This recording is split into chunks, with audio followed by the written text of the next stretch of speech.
Hey everyone, a brand new issue of Go-Go Power Rangers out, and you know what that means? Alright then, it's morphin' time! Yup, it's time for a Power Rangers comic review. Now, issue 15 was the big issue they teased at Power WorldCon a few months ago, and we're finally here. We're finally at issue 15, where Jason and Trini kiss. Spoilers, even though it's on the front cover. Now, the issue opens up 3 years before Arrival Day in Nashville, Tennessee. We've arrived in the vast cornfields of Canada! And with this arrival day, we are focusing on Trini, and you see her what appears to be racing an aeroplane taking off, and this is a very interesting aspect of her past, where you just see her trying to outrun the speed as it does take off, and it's very interesting to see her run. And once again, I'm going to do what I always do with these flashbacks. I'm going to praise the hell out of the artist, because I do love the expression on Trini's face. I love the detail when she's running. I like the detail in her face when she drinks the water and she's gasping for air, just trying to take her breath. And I do like it because she's trying to outrun this plane and get a brand new time, and she makes a friend called Kevin, and we don't see much of Kevin. I think this is the only time we'll be seeing Kevin, I believe, but we do learn why we don't see Kevin later on in the issue, or he doesn't get mentioned later down the line, because we'll get into that later. But it's cool to see Trini's past and that she was the athletic type, and she's trying to outrun this plane as it takes off. It's really cool. It's a really cool concept, I want to say that. I know I said it a lot, but it's a really cool outlook into her past. I mean, we're seeing the Rangers past before Arrival Day when they became Rangers a few years prior. We've had Zach, we've had Jason, now we've got Trini. Next is Billy and Kimberly, and I'm sure those two will be very, very interesting. We then cut to present day, where Trini and Jason have escaped from the orcs from World of Warcraft, and last issue they jumped off the cliff, and here we got to reveal how they escaped them, and basically what they're doing. They are climbing down the cliffside, and I gotta admit, this was a really cool plan, because it looked like they jumped into nothing, but what they really did, they just grabbed onto the cliffside and they started climbing down. And that's a really cool plan, because it made them think they probably fell to their deaths. But the orcs, they still want to find them. They're going to be like, well, maybe they fell down, let's go find them. They probably watched the shore. And as Jason and Trini are basically tailing the orcs, because they know, hey, we follow these guys, we can find a way to read her. And don't forget, last issue we got the reveal, since this color swap happened, Trini and Jason are able to read each other's thoughts. And this is very interesting. It's a funny back and forth saying how they can understand each other's random thoughts, like Trini can know the name of Jason's first dog and what he thinks of those rocks over there and how he's not hungry. And then Jason just responds with, wait, you're in love with me? And Trini's like, no, it's not love, it's not love. And then we get this big emotional speech from Trini saying how she lived on in military bases for 15 years. She moved around a lot. Her dad would get stationed here and there, but not long enough for her to make a friend and then say goodbye. So she doesn't really have the idea of like falling in love and making more than a friend. So it's a very interesting concept on the character, where she says, like, I never get the chance to know anyone long enough to love them. We're just friends, and then I just move away. And it's very interesting because at the start of the issue we saw her befriending the kid Kevin. I'm guessing that whole flashback took place on a military base that Trini was stationed on, that she befriended one of the kids who also was staying in the military base, and that's why he said best friend, because they probably didn't have many friends back there. So I'm guessing she was kind of surprised that Kevin was already calling her his best friend, even though they just met and they wouldn't probably be knowing each other for the longest time. So I'm guessing she was not somewhat trying to push him away, just surprised that they just met and he was calling her their best friends already. And her response to Jason is very interesting, saying, do what I do, push them down, trust me, those feelings will go away eventually. So I'm guessing Trini's whole thing about falling in love with Jason, she's sort of in denial about it, or she doesn't want to admit it, so she's just pushing those feelings down, and hopefully they'll go away and she'll move on eventually. But with on a planet where you can read minds, I get the feeling that won't be an option. Jason and Trini manage to track down Rita at the Temple of Repulsor, and as they're planning out something, Trini learns that Jason's dad was sick. And this is where we have this very interesting speech from Jason. Goes, I can handle Rita and monsters and putties, but when it comes to the other stuff, like family and Matt and trying to protect everyone, I just feel powerless. And he says, I'm busy holding it in together, I don't know what to do. And as he says this, Trini just caresses his face and they embrace the kiss. And this is where we get the big kissing moment that we see in the cover. And it's a big old mouth kiss. It's very detailed. I love this drawing. It's excellent. I do love this cover. I mean, not this cover. I do love this panel where they are kissing. And I do love how they do it because it's them kissing in the sunset. You see the big bright light behind them. You see the space behind them. It's very interesting with the colors and the contrast and the artwork. It's a very wonderful panel. And it's a very touching moment where Jason opens up where he says, like I said earlier, he says, I can handle doing all the ranger stuff, but when it comes to personal life, I just feel so powerless that I can't do any of that stuff. And it kind of makes sense where Jason wanted the turn to Zordon back in Shattered Grid, where he's like, hey, can you just help me out here, just use your wizard powers and help me out, and stuff like that. So it's a very touching moment where Jason and Trini kiss, and I do like it. I mean, we finally got here, and they kiss and then they embrace in each other's arms. It's a wonderful moment. Now, before we talk about the stuff that goes down in the Temple of Repulsor, let's talk about that last, since that has a big reveal at the end. Now let's cut to the stuff going on Earth. So we've got Billy and Zach in the command center talking about the rad bug, and Zach's like, does it have a CD player? And Billy's like, nah, it's got a cassette deck. And Zach's like, I haven't seen one of those before. And I find that very funny because it's like a nice tongue-in-cheek where this Power Ranger comic is based on the modern day, because you actually get to see Zach texting on his phone, and the Power Ranger TV show, of course, was based in the 90s.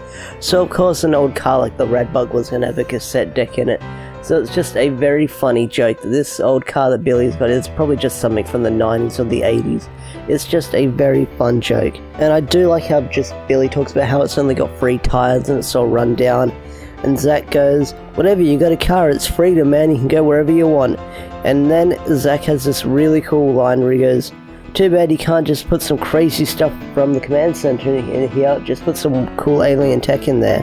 And I guess that gives Billy the idea to put all this stuff, like make it the rad bug, where he just makes it this really high-tech car. So I'm guessing that line there is the idea for Billy to turn into some really cool hybrid alien car. So that's a really cool smile and nod to the TV show that they put in there. I love it. I just love that little reference. Now let's talk about the date between Skull and Kimberly, because this is probably, I want to say, apart from the Jason and Trini stuff, this was the highlight of the issue for me. Apart from the power coin, apart from like Trini and Jason kissing, this was the highlight of the issue, just the way it was handled with this character of Skull and how he's matured in this comic and he's becoming his own thing.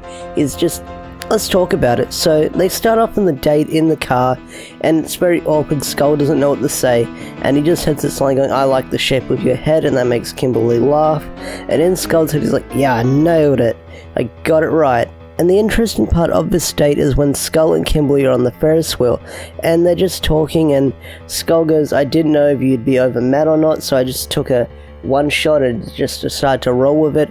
And I love how this is drawn when we're on the Ferris wheel, just the lighting and the paneling.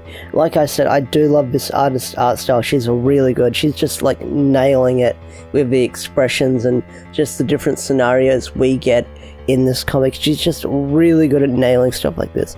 But Kimberly leans in to kiss Skull and goes, does this say I'm over Matt or not? But Skull pushes her away and says, I didn't really think this moment would happen like this, and I never really dreamed it to be like this. I dreamed of us being on a Harley. And then Skull has this speech saying, when my dad left my mum, she said she was fine because she didn't want to freak out me and my brother. She had that look like she was beating herself up in her own head. And Skull goes, you're basically doing the same thing. You're not over Matt, you're just beating yourself up, and I don't think you're over it.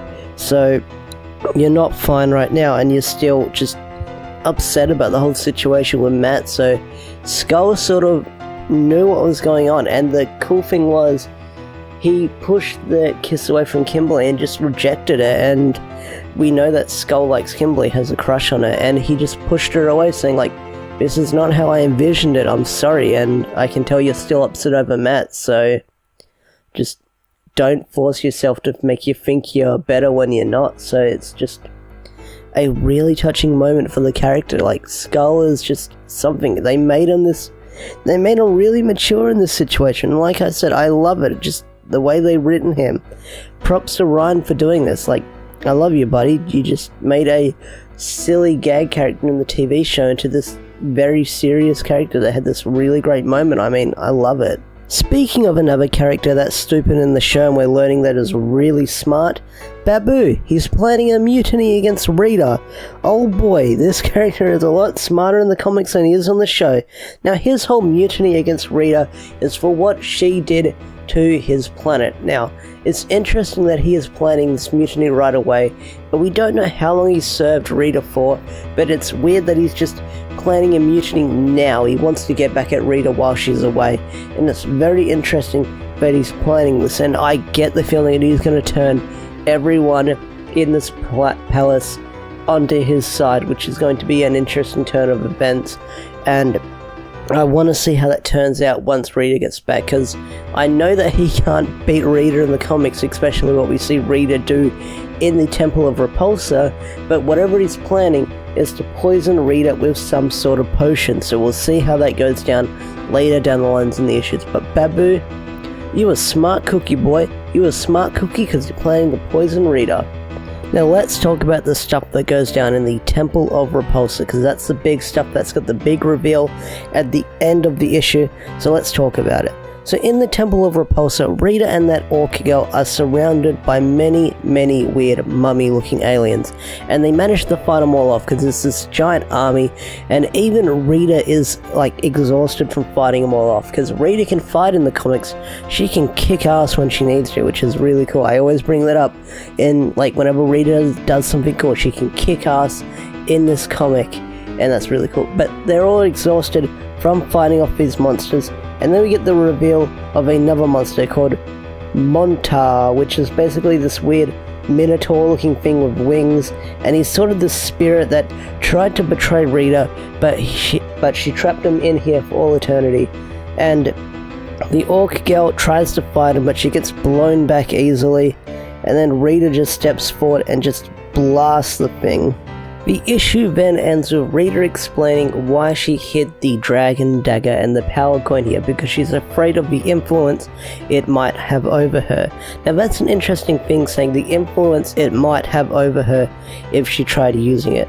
So did she ever think about becoming the Green Ranger, sort of like in the 2017 movie? Or was that something she never really had a plan of doing all along? She was just worried that the power might be too much for her. Who knows what she means, but maybe we'll get an explanation for it later down the line. But we do get the reveal at the end of the panel, or the end of the issue, where she goes, the dragon power coin, a weapon so powerful it will make its wielder unstoppable. The time has finally come to give me what I need and the ability to destroy the Power Rangers once and for all. So this is the origin, how she got the green power coin, and everyone always does say, oh, I wonder how she got it, I wonder how she got it. Well, now we know how she got it. How she plans on using it, we have yet to see, because I get the feeling that Tommy will not be her first Green Ranger, because if you remember in Mighty Morphin in issue 5, she offered the power to Zack. So I get the feeling that this orchid chick, I can't remember her name, I'm sorry, might be the first test run of someone being the Green Ranger, or maybe she's just going to hold on to it and plan to use it for when Tommy does show up. So we'll have to wait until we get there and wait and see what happens, but it is really cool that we're finally at the point where we get to see how she got the green power coin. And that's pretty much the end of the issue. Issue 15 wraps up there with Rita showing the orc girl the green power coin, and it's a very fun issue. I mean, we got the focus on several things. We got the focus on the romance between Trini and Jason. We got to see Kimberly and Skull go on that date, and we learned that Kimberly is probably still not over Matt yet with everything that's going on. We see Babu planning a mutiny against Rita, which is going to be interesting wherever that goes. So we're just setting up all these interesting plot points and seeing where they're going. And overall, it was a very fun, interesting issue. It wasn't a setup issue, but we are setting up for what is going down later on in this arc, because I don't know how long this arc is going to go for, but I do like where this color swap arc is going when we continue it in January. So what did you guys think of Go-Go Power Rangers issue 15? Did you enjoy it? Did you not enjoy it? Tell me what you guys think in the comment section down below. Let's get some sort of discussion going. Also, if you're new here, slap that subscribe button and slap that notification bell so you never miss a video.